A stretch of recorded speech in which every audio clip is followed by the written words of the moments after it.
एक ऐसा कैप्सूल जिसको खाने से लोगों के अंदर बहुत सारी पावर्स आ जाती है। कोई कैप्सूल खाने के बाद गायब हो जाता है, कोई आग का गोला बन जाता है, तो किसी की बॉडी से बिजली निकलना शुरू हो जाती है। हमारी इस कहानी का नाम है द पावर प्रोजेक्ट। जैसे ये कहानी शुरू होती है तो हम एक ड्रग माफिया बिगी को देखते हैं, जो कुछ गुंडों को एक बैग देता है। उन्हें कहता है कि इसके अंदर जितने भी कैप्सूल हैं सब के सब पूरे शहर के अंदर फैला दो। उनमें से एक गुंडा उससे पूछता है कि कैप्सूल किस लिए है, तो वो कहता है कि कैप्सूल शक्तियों के लिए है। जो भी ये कैप्सूल खाएगा उसके अंदर बहुत सारी पावर आ जाएंगी। वो गुंडे उस सारे कैप्सूल शहर के अंदर फैला देते हैं, जिसकी वजह से जो भी वो कैप्सूल खाता है उसके अंदर बहुत सारी पावर आ जाती है और वो दूसरों को मारना शुरू कर देता है। इस तरह अब तक हजारों इंसानों की जानें चली गई थी। इस बात के 6 हफ्तों के बाद हम रॉबिन को देखते हैं, जिसको 2 गुंडे लूटने की कोशिश करते हैं, क्योंकि उसके पास एक बैग था और उस बैग के अंदर वही कैप्सूल थे। फिर हम 6 हफ्तों के बाद रॉबिन को देखते हैं, जिसके पास एक बैग है और उस बैग में वही कैप्सूल है। 2 गुंडे उसके पास आते हैं, उससे वो बैग छीनने की कोशिश करते हैं। जब उनका तीसरा साथी आता है तो वो उससे बड़ी आसानी से बैग छीन लेते हैं। वो उस बैग से कैप्सूल निकाल कर खाने ही वाले होते हैं कि ऊपर से पुलिस वाला फ्रैंक आ जाता है और उन पर बंदूक तान देता है। उन्हें कहता है कि देखो,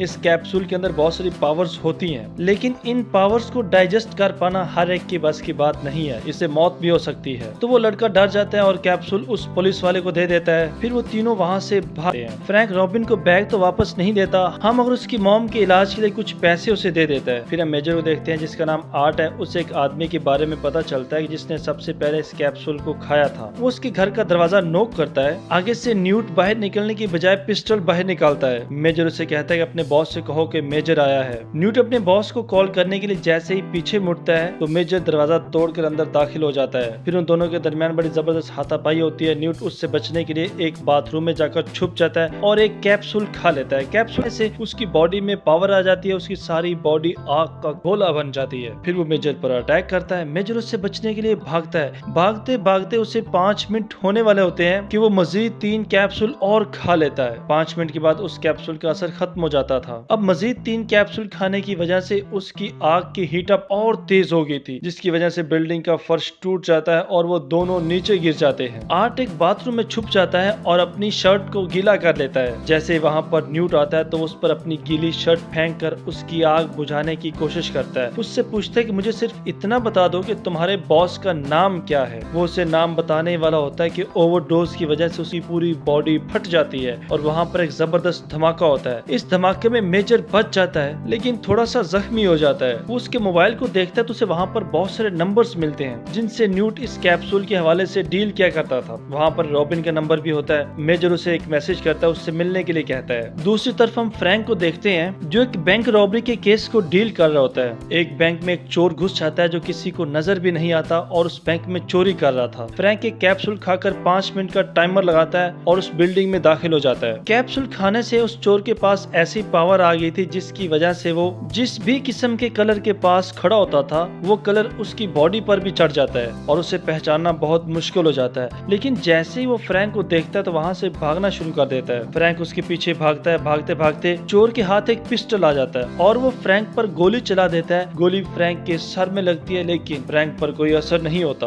क्योंकि उसने कैप्सूल खाया था, जिसकी वजह से उसकी बॉडी बुलेट प्रूफ बन जाती है और वो बड़ी आसानी से चोर को पकड़ लेता है। फिर उसका बॉस उससे पूछता है कि हाँ भैया, मुझे बताओ, गोली तुम्हारे सर पर लगी थी, उस गोली ने तुम पर असर क्यों नहीं किया? फ्रैंक उसे सच बात बताता है कि मैंने कैप्सूल खाया हुआ था, जिसकी वजह से गोली ने मुझ पर असर नहीं किया। तो उसका बॉस उसे कहता है कि मैं तुम्हें सस्पेंड करता हूँ, क्योंकि पुलिस इसलिए है कि वो कैप्सूल खाने वालों को पकड़ सके, और अगर पुलिस खुद भी कैप्सूल खाना शुरू कर देगी तो वो कैसे लोगों को पकड़ेगी। यहाँ पर फ्रैंक उसे अपनी बात समझाने की कोशिश करता है। उसे कहता है कि ये सब कुछ मैं लोगों की रक्षा करने के लिए कर रहा हूँ। अगर पुलिस के पास उन गुंडों से ज्यादा पावर नहीं आएगी तो हम उन गुंडों को कैसे पकड़ेंगे। तब उसका बॉस उसे एक तस्वीर दिखाता है कि अगर तुम इस मेजर को पकड़ लोगे तो ये सारा कारोबार खत्म हो सकता है, क्योंकि सारे खेल के पीछे इसी मेजर का हाथ है। जब तुम इस मेजर को पकड़ लोगे तो मैं तुम्हारी सस्पेंशन कैंसिल कर दूंगा। दूसरी तरफ हम मेजर को देखते हैं, जिसे रॉबिन मिलने आती है तो वो उसे पकड़ लेता है। मेजर उसे पूछता है कि मुझे बताओ कि तुम्हारा बॉस कौन है। रॉबिन कहते हैं कि मुझे बॉस के बारे में कुछ नहीं पता। तब मेजर उसे बताता है कि तुम्हारी तरह मेरी भी एक बेटी है। एक कार एक्सीडेंट के दौरान उसे कुछ गुंडे उठाकर ले गए थे। मैं बस चाहता हूँ कि मुझे दोबारा से मेरी बेटी मिल जाए, इसलिए मुझे आपकी हेल्प की जरूरत है। ये सुनकर रॉबिन थोड़ी सी इमोशनल हो जाती है और मेजर को उस आदमी के पास लेकर जाती है जिससे वो कैप्सूल लिया करते। जब रॉबिन वहाँ पर पहुँचती है तो डीलर को उस पर शक हो जाता है। वो अपना ट्रक लेकर वहाँ से भागने वाला होता है कि मेजर उन सब पर हमला कर देता है और उसके तमाम गुंडों को मार डालता है और आखिर को उस डीलर को भी मार देता है। यहाँ पर मेजर को पता चलता है कि डीलर असल आदमी नहीं है। इसके बाद ये दोनों सिक्योरिटी रूम में पहुंचते हैं, जहाँ पर इन्हें पता चलता है कि अब अगली डील कहाँ पर होने वाली है। दूसरी तरफ बिगी जो बहुत बड़ा माफिया है, वो एक मीटिंग कर रहा होता है। उस मीटिंग में उस कैप्सूल के हवाले से एक डेमो दे रहा था। वो बताता है कि ये कैप्सूल हमने बर्फ में रहने वाले मुख्तलिफ जानवरों के DNA से बनाया है। इस कैप्सूल का डेमो देने के लिए वो एक लड़की को ये कैप्सूल खिलाता है और इसे एक चैम्बर में डाल देते हैं। फिर उस चैम्बर का टेम्परेचर 500 गुना बढ़ा देते हैं। इतना ज्यादा टेम्परेचर होने के बावजूद उस लड़की पर इस टेम्परेचर का जरा भी असर नहीं होता, क्योंकि उस लड़की के अंदर हीट को बर्दाश्त करने की पावर आ गई थी। यहाँ पर मेजर पहुंच जाता है और वो मौका पाकर बिगी की कनपट्टी पे पिस्टल रख देता है। इसी दौरान बिगी का एक आदमी एक कैप्सूल खा लेता है, लेकिन उस कैप्सूल को डाइजेस्ट नहीं कर पाता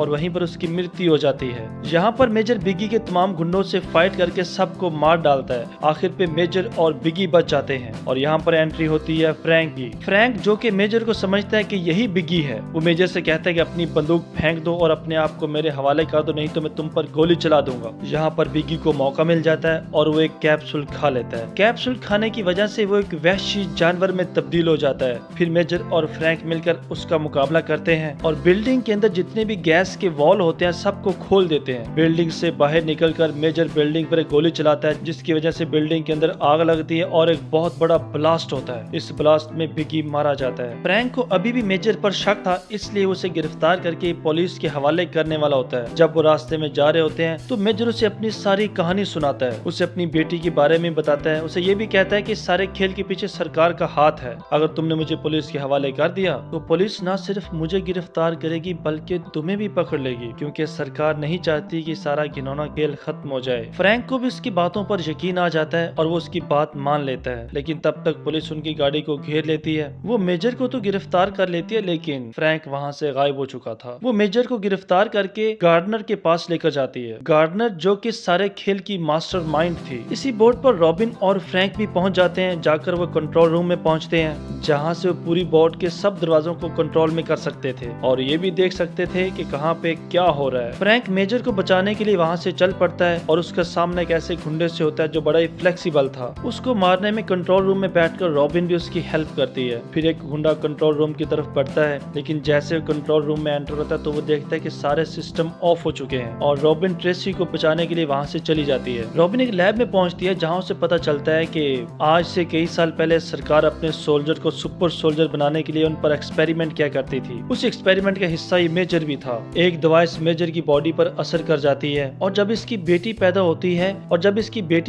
है तो उसके DNA में पहले से ही बहुत सारी पावर्स होती हैं। इस बात का पता जब सरकार को चलता है तो वो उसकी बेटी पर मजीद एक्सपेरिमेंट करने के लिए मेजर से उसकी बेटी छीन लेती है। वो ट्रेसी को वहाँ से निकालकर फ्रैंक के पास पहुँचती है। मेजर जब अपनी बेटी को देखता है तो बहुत खुश होता है। जब ये चारों वहाँ से निकलने वाले होते हैं कि वहाँ पर गार्डनर आ जाती है, जो रॉबिन को पकड़ लेती है और मेजर से कहती है कि तुम अपनी बेटी को मेरे हवाले कर दो, नहीं तो मैं रॉबिन को गोली मार दूंगी। यहाँ पर मेजर उनके सामने आ जाता है और गार्डनर के गुंडे उसे घेरे में ले लेते हैं। तब मेजर एक कैप्सूल खा लेता है। इस कैप्सूल के खाने से उसकी बॉडी से हीट वेव्स निकलती हैं। कोई भी चीज जब मेजर की जानब जाती थी वो पिघल जाती थी और उसके आसपास की भी तमाम चीजें पिघलने लग जाती हैं। इस तरह गार्डनर और उसके तमाम गुंडे पिघल कर मारे जाते हैं। ओवरडोज की वजह से मेजर की भी डेथ हो जाती है। यहाँ पर मेजर की बेटी आती है तो अपनी पावर से मेजर को जिंदा कर लेती है। जहाँ हमें पता चलता है कि मेजर की बेटी के पास लोगों को जिंदा करने की पावर्स थी। मेजर अपनी बेटी के साथ वापस गाँव चला जाता है और फ्रैंक मीडिया के पास जाकर गवर्नमेंट को एक्सप्लोर करता है। वो मीडिया को बताता है कि किस तरह से हमारी गवर्नमेंट